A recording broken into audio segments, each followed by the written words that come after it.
isu berkenaan dengan kalimah Allah. Ada dengar cerita ini? Waktu saya menjadi Menteri Dalam Negeri dulu, sebelum saya menjadi Perdana Menteri, bersama dengan Tun Mahathir, di dalam kerajaan Pakatan Harapan, isu berkenaan dengan kalimah Allah ini berbangkit kerana ada satu kes di mana pihak yang bernama Jill Island membawa beberapa cakra padat untuk mengembangkan agama Kristian di negara kita ini, dan dia telah pun ditahan oleh pihak berkuasa kerana di dalamnya terdapat penggunaan istilah ataupun kalimah Allah. Dan oleh sebab itu ianya dicabar oleh pihak pemilik ini sampai ke mahkamah dan dibicarakan.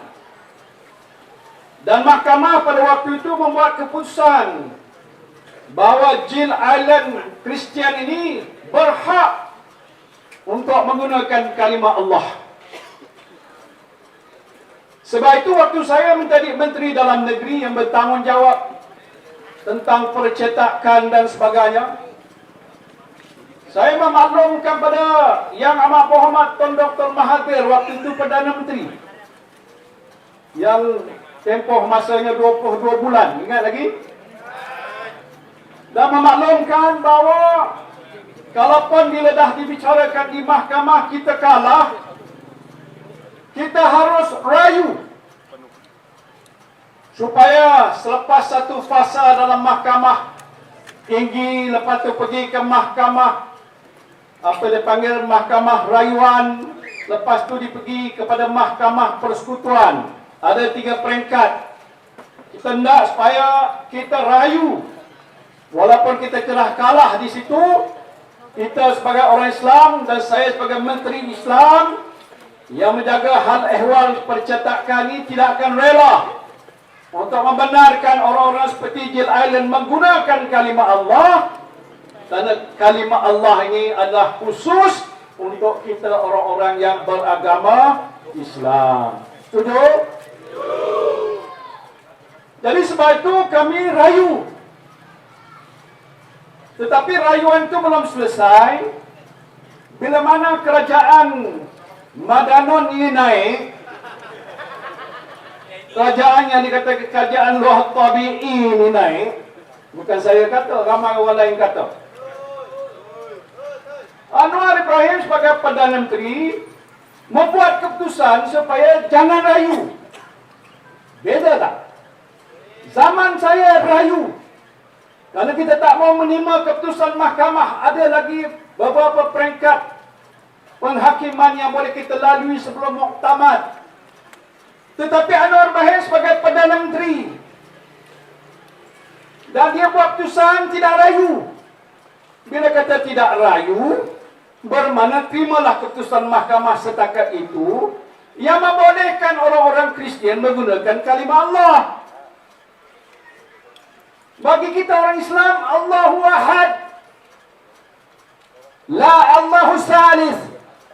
Kerana dalam kepercayaan orang-orang Kristian, dia berkata bahawa Allah bagi mereka itu Trinity. Dia kata 3 peringkat. Saya tak payah nak sebutkan. Jadi bezanya Allah orang Islam dengan Allah yang disebutkan oleh orang Kristian jauh sekali. Dan kalau dibenarkan macam kata sekarang ini, dibolehkan digunakan, akan timbul permasalahan besar. Sebab itu zaman saya pertahankan. Jangan kita biarkan gitu. Kalaupun dibawa ke mahkamah, dikatakan mahkamah rayuan kita kalah, ada lagi satu. Kok manalah kalau pergi ke mahkamah yang akhir, dikata mahkamah persekutuan kita menang. Kalaupun kita lah takdirkan kita kalah, saya ada satu idea yang saya tak nak sebutkan, iaitu mungkin kalaupun kalah, maka satu orang Melayu tidak akan salahkan kita. Pasal ini mahkamah punya keputusan.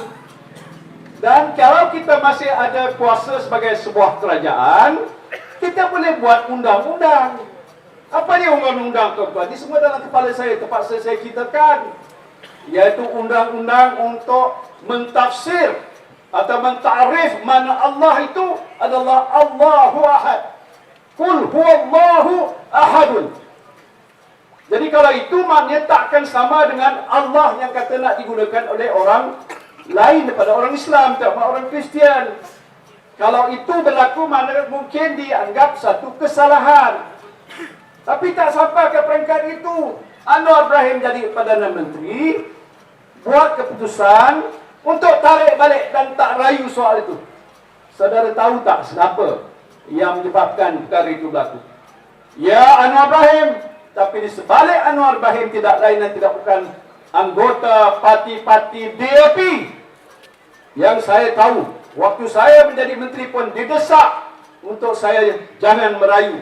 Tetapi saya mengambil langkah dan berbincang dengan Perdana Menteri waktu itu, kita akan rayu dan tidak akan kita benarkan macam mana yang dilakukan oleh Anwar Ibrahim.